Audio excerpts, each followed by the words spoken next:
Hello everyone, welcome to English classes by Anita. Students, today I am going to explain lesson number 6, Jawaharlal Nehru from class 5, James English Reader Silver Jubilee edition by Ratna Sagar. Students, I will read this lesson line wise and explain in Hindi. So be with me and get ready for understanding. Before starting the lesson, we will go through the get set. So let's start. Look at this picture of a sculpture. तो sculpture means होता है मूर्ति। तो जिस picture में आपको कुछ मूर्तियां दिख रही हैं उसको आप देखो। It represents a very important event in India's freedom movement. तो ये क्या करता है, एक आपको ऐसा एक इंडिया फ्रीडम मूवमेंट का यानी कि स्वतंत्रता संघर्ष का एक ऐसा क्रांति दिखाता है, शो करता है, दर्शाता है, और वो है द साल्ट मार्च यानी कि दांडी मार्च हेल्ड इन 1930, जिसको कि 1930 में ये घटित हुआ था। Many leaders including Jawaharlal Nehru were arrested for being associated with this movement. तो बहुत सारे लीडर्स जिसमें जवाहरलाल नेहरू भी शामिल थे, इस मूवमेंट में शामिल हुए थे और उनको अरेस्ट किया गया था। तो स्टूडेंट्स, चलिए लेसन को स्टार्ट करते हैं। Jawaharlal Nehru was the first prime minister of independent India. तो जो जवाहरलाल नेहरू थे वो पहले स्वतंत्र भारत के पहले प्रधानमंत्री थे। He fought for India's independence and was imprisoned 9 times in this struggle. तो he fought for India's independence, उन्होंने भारत की स्वतंत्रता के लिए संघर्ष किया। एंड उनको वो कई बार जेल गए, जिसमें 9 बार कहा जाता है कि 9 बार वो जेल गए अपने इस संघर्ष के दौरान, यानी कि उन्होंने भारत की स्वतंत्रता के लिए संघर्ष किया और इस संघर्ष में उन्हें 9 बार जेल भेजा गया। चलिए स्टोरी पढ़ते हैं। Jawaharlal Nehru was born on 14 November 1889 in Allahabad, now called Prayagraj in British India. यानी कि ब्रिटिश इंडिया, यानी कि जब इसमें ब्रिटिश का राज्य था इंडिया पे, यानी कि ब्रिटिश शासन कर रहा था, उस टाइम जवाहरलाल नेहरू का जन्म हुआ था और वो डेट थी 14 नवंबर 1889 और जगह थी इलाहाबाद। यानी कि इलाहाबाद में 14 नवंबर 1889 में जवाहरलाल नेहरू का जन्म हुआ था, और जो कि ब्रिटिश इंडिया में आता था, यानी कि ब्रिटिश का शासन उस समय था। और आज वो इलाहाबाद प्रयागराज के नाम से जाना जाता है। His mother was Swarup Rani Thussu and his father was Motilal Nehru. तो उनकी माँ का नाम स्वरूप रानी थुसू था एंड उनके पिता मोतीलाल नेहरू थे। Motilal Nehru was a very successful lawyer. जो मोतीलाल नेहरू थे वो बहुत ही सफल एक वकील थे, लॉयर थे। Motilal Nehru actively participated in the independence struggle. तो जो मोतीलाल नेहरू थे एक्टिवली मतलब कि सक्रिय रूप से वो भाग लेते थे भारत की स्वतंत्रता के संघर्ष में। He is said to have help many freedom fighters with funds and support. और ये ही इज सेड मतलब कि ये कहा जाता है उनके लिए कि उन्होंने बहुत सारे फ्रीडम फाइटर्स यानी कि स्वतंत्रता सेनानियों का उन्होंने फंड्स के साथ यानी कि पैसे से और उनको कई तरीके से उन्होंने उनका सहयोग किया, सपोर्ट किया। For the first 16 years of the life, यानी कि पहले उनका जो 16 साल यानी कि 16 साल तक Nehru was taught at home by tutors. Nehru ji को अपने घर पे ही ट्यूटर के द्वारा यानी कि ट्यूशन टीचर द्वारा ही पढ़ाया जाता था। He love to study science and Indian culture. उन्हें साइंस पढ़ना और भारतीय संस्कृति के बारे में पढ़ना बहुत ही पसंद था।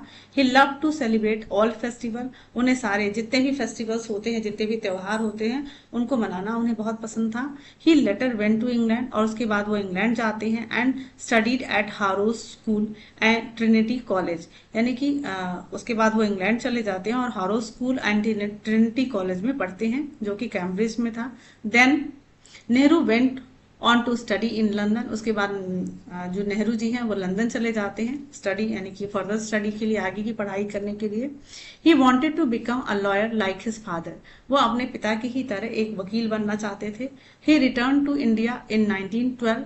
वो 1912 में वो फिर से भारत वापस आ जाने की अपनी पढ़ाई पूरी करने के बाद 1912 में वो इंडिया वापस आ जाते हैं। He slowly fell drawn towards the independence struggle of our country. And he slowly fell मतलब वो धीरे धीरे ड्रॉन टूवर्ड्स यानी कि आकर्षित होते रहे, अट्रैक्ट होते रहे इंडिपेंडेंस स्ट्रगल की तरफ, यानी कि भारत में जो स्वतंत्रता संग्राम या स्वतंत्रता संघर्ष चल रहा था उसकी तरफ वो धीरे धीरे आकर्षित हो रहे थे।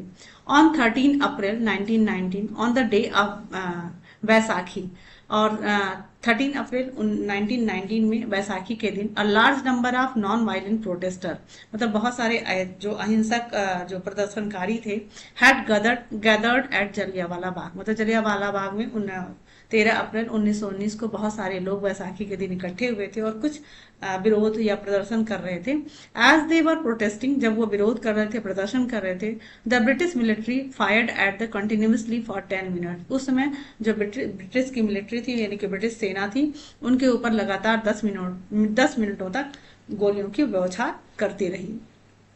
किलिंग मेनी पीपल, बहुत सारे लोग मारे गए, एंड इंजरिंग मोर देन 1,000, और हजारों लोग घायल हो गए। When Nehru heard how these unarmoured civilian were attack, और जब नेहरू जी ने ये सुना कि इसके बारे में कि कैसे ये जो नागरिक लोग थे जो कि बिना हथियार के थे और उनके ऊपर हमला किया गया, he vowed to fight the British in every way he could, तो उन्होंने कसम खाई कि इन ब्रिटिश के खिलाफ, यानी कि ब्रिटिश शासक के खिलाफ वो लड़ाई लड़ेंगे, और किसी भी, मतलब जिस हद तक, जिस रास्ते वो जैसे भी किसी भी हद तक वो लड़ सकते हैं, वो लड़ेंगे इसके लिए। Although Jawaharlal Nehru participated actively in the struggle, यद्यपि कि जवाहरलाल नेहरू ने इस स्ट्रगल में, संघर्ष में एक्टिवली, मतलब कि बहुत ही सक्रिय रूप से उन्होंने भाग लिया। The Jallianwala Bagh incident moved him so much that he joined the freedom movement to increase his efforts for India's independence, यानी कि यद्यपि कि जो नेहरू जी थे, जवाहरलाल नेहरू जी थे, वो एक्टिवली, मतलब सक्रिय रूप से इंडिपेंडेंस मूवमेंट में भाग तो ले रहे थे, सक्रिय रूप से संघर्ष में भाग ले रहे थे, लेकिन जलियांवाले बाग के कांड के बाद, इस घटना के बाद मूव्ड ही, मतलब उन्हें इतना ज्यादा वो प्रभावित हुए, इतना ज्यादा वो उससे अफेक्टेड हुए कि उन्होंने फ्रीडम मूवमेंट को, यानी कि स्वतंत्रता क्रांति को उसको मतलब उसमें ज्वाइन कर लिया, शामिल हो गए। To increase his efforts for India independence, यानी कि भारत की स्वतंत्रता के लिए वो अपना और भी, मतलब अपने प्रभाव को और ज्यादा बढ़ाने के लिए, अपने प्रयास को और ज्यादा तेज करने के लिए वो फ्रीडम मूवमेंट को शामिल हो जाते हैं, ज्वाइन कर लेते हैं। Nehru became a member of the Indian national Congress and later it's president, और उसके बाद नेहरू इंडियन नेशनल कांग्रेस के लीडर, मतलब कि मेंबर बन जाते हैं। पहले उनको मेंबर बनाया जाता है और बाद में उसके प्रेसिडेंट, यानी कि उसके सभापति, प्रेसिडेंट बन जाते हैं। He was deeply influenced by Mahatma Gandhi and work very closely with him, वो महात्मा गांधी से बहुत ही इन्फ्लुएंस होते हैं, प्रभावित होते हैं, एंड उनके साथ वो, मतलब उनकी तरह या उनके साथ मिलके वेरी क्लोजली विथ हिम, मतलब उनके साथ मिलके वो काम करते हैं। He went to jail several time, उनको बहुत बार, यानी कि आपने पढ़ा था शुरुआत में ही कि उनको 9 बार जेल में भेजा गया, तो सेवरल टाइम यानी कि बहुत बार उनको जेल में भेजा गया। His time in jail only strengthen his resolve to gain independence for India, तो हिज टाइम टू जेल, यानी कि जब भी उनको जेल भेजा जाता था तो ऐसा नहीं था कि वो जेल जाने से डर जाते थे, जेल जाने से ओनली स्ट्रेंथन, मतलब उनकी जो ताकत थी, उनका जो एक निश्चय था, दृढ़ निश्चय था, वो, और उनका जो रिजॉल्व, मतलब कि उनकी जो प्रतिज्ञा थी, वो और ज्यादा तेज हो जाती थी, उनको और शक्ति मिलती थी और एनर्जाइज हो जाते थे।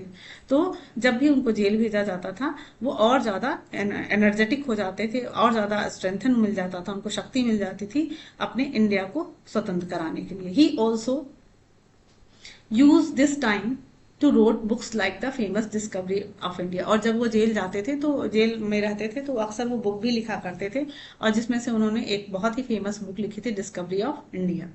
लेटर, बाद में Nehru travel to several other nations and made their political leaders, और बाद में क्या होता है कि नेहरू जी बहुत सारे राष्ट्र, बहुत सारे मतलब देशों में वो जाते हैं, यात्रा करते हैं, और वहाँ के बहुत सारे जो राजनीतिक नेता लोग थे उनसे भी मिलते हैं। He gained support for India's independence from many countries, और उसके बाद से बहुत सारे देशों से उन्हें सहयोग भी, सपोर्ट भी मिलता है, भारत, मतलब इंडिया को, अपने इंडिया कंट्री को इंडिपेंडेंस कराने की, यानी कि जो लीडर्स थे, जो नेता लोग थे, वो क्या करते हैं, उनको सपोर्ट देते हैं कि उनके इंडिया को वो इंडिपेंडेंस, यानी कि उनको स्वतंत्रता दिलाने में उनकी सहयोग करेंगे। He also try to understand their system and was impressed by how these countries were run. He also try to understand, मतलब वो इस वहां जाने के बाद ये भी जानने की कोशिश करते हैं, समझने की कोशिश करते हैं कि उनका सिस्टम कैसे काम करता है, और वो उनके impressed by how this countries were run, मतलब कि उस देश में, जहां भी, जिस देश में भी जाते थे, तो उनका जो कंट्री है वो किस तरीके से प्रोग्रेस कर रहा है, कैसे किस सिस्टम से काम कर रहा है, वो सारी चीजों को जानते थे और उससे इम्प्रेस भी हुआ करते थे, प्रभावित भी हुआ करते थे। आफ्टर बिकमिंग प्राइम मिनिस्टर, और जब वो प्रधानमंत्री बन गए, he worked hard to implement these successful system for India as well. तो जब वो प्रधानमंत्री बन जाते हैं तो उन्होंने इसके लिए काम किया, hard to he worked hard, मतलब उन्होंने बहुत ही कठिन परिश्रम किया, मेहनत किया, टू इम्प्लीमेंट, मतलब ताकि वो लागू कर सके दी सक्सेसफुल सिस्टम, यानी कि उन्होंने जो अलग अलग देशों से बहुत सारे सिस्टम वो सीखा था उन्होंने, कि जिससे उनका जो देश है वो प्रोग्रेस कर रहा था, तो उस सिस्टम को लागू करने के लिए, कि ताकि इंडिया में भी वो लागू कर सके, इंडिया भी प्रोग्रेस कर सके, तो इसके लिए वो बहुत ही कड़ी मेहनत करते हैं। On 15 August 1947 as India awoke to freedom, जैसा कि 1947 के 15 अगस्त को, यानी कि 15 अगस्त 1947 को इंडिया जब अपनी स्वतंत्रता, यानी कि इंडिया को स्वतंत्रता मिलती है, यानी कि इंडिया जागता है स्वतंत्र भारत में, Jawaharlal Nehru hosted the national flag at the red fort. तो जवाहरलाल नेहरू ही ऐसे पहले व्यक्ति थे जिन्होंने रेड फोर्ट से अपना नेशनल फ्लैग होस्ट किया था, यानी कि फहराया था।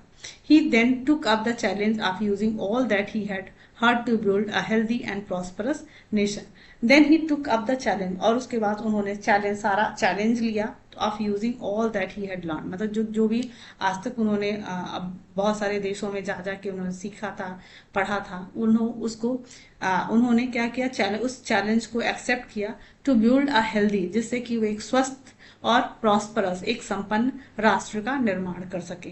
Nehru's idea of progress carried young India towards great scientific advancement. तो जो नेहरू का आइडिया था, यानी कि जो उनके का ड्रीम था, उनका जो सपना था, वो था कि आप प्रोग्रेस कैरिड यंग इंडिया, यानी कि उनका जो सपना था आज इंडिया को एक यंग इंडिया के रूप में लेकर आना है, and towards great scientific advance, यानी कि जो उनका यंग इंडिया था, वो चाहते थे कि वो सपना देख रहे थे कि उनका जो इंडिया है वो साइंटिफिक एडवांस, मतलब कि वो विज्ञान के क्षेत्र में आगे बढ़े, एडवांस हो।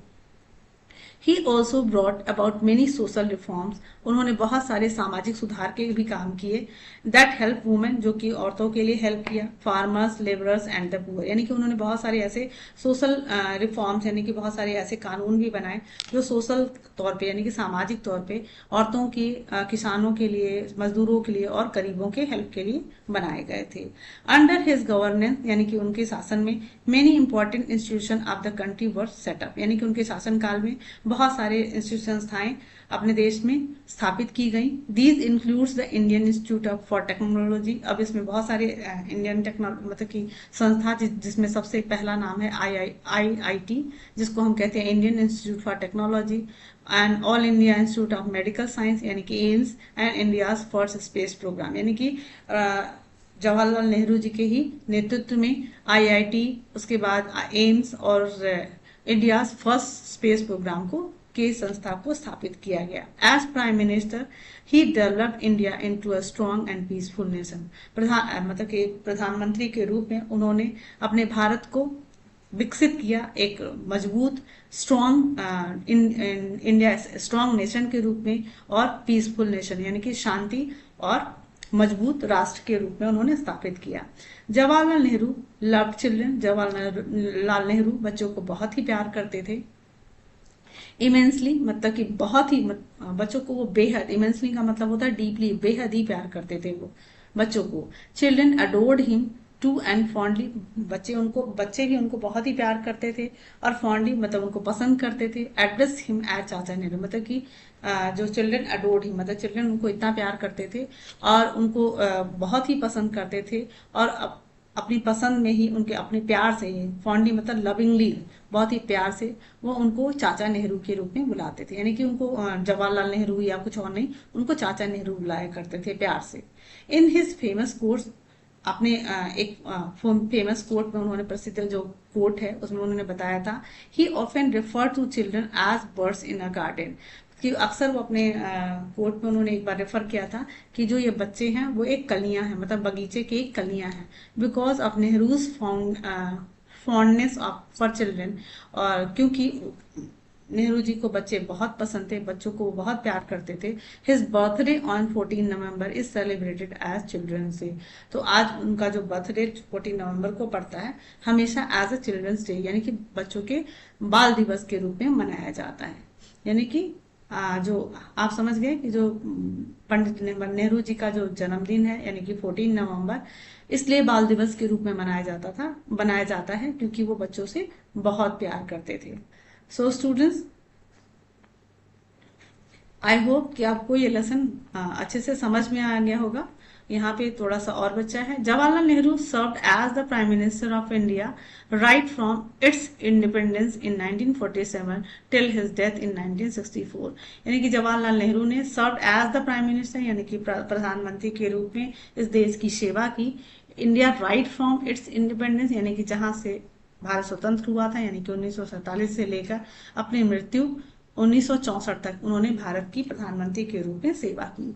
All through this his time, पूरे जब उन्होंने इससे मतलब कि 47 से 64 के दौरान उन्होंने जो इंडिया का को समय दिया, भारत को समय दिया, Nehru kept India's culture heritage intact and help the nation develop into an India we can be proud of. तो ऑल थ्रू हिज टाइम मतलब कि उन्होंने अपने सेवा काल के दौरान Nehru kept India's culture heritage मतलब कि इस भारत की जो सांस्कृतिक विरासत थी उसको उन्होंने सहायता की ताकि वो और विकसित हो सके और एक अच्छा आज का जो भारत है वो ऐसा बन सके, मतलब एक विकसित भारत बन सके, एक सांस्कृतिक विरासत वाला भारत बन सके जिसपे कि आज भी हम प्राउड करते हैं, आज भी हम उस पर गर्व करते हैं। सो स्टूडेंट्स, आई होप ये लेसन आपको बहुत ही अच्छे से समझ में आया होगा। So if you like my explanation, do share with your friends and very thank you for watching.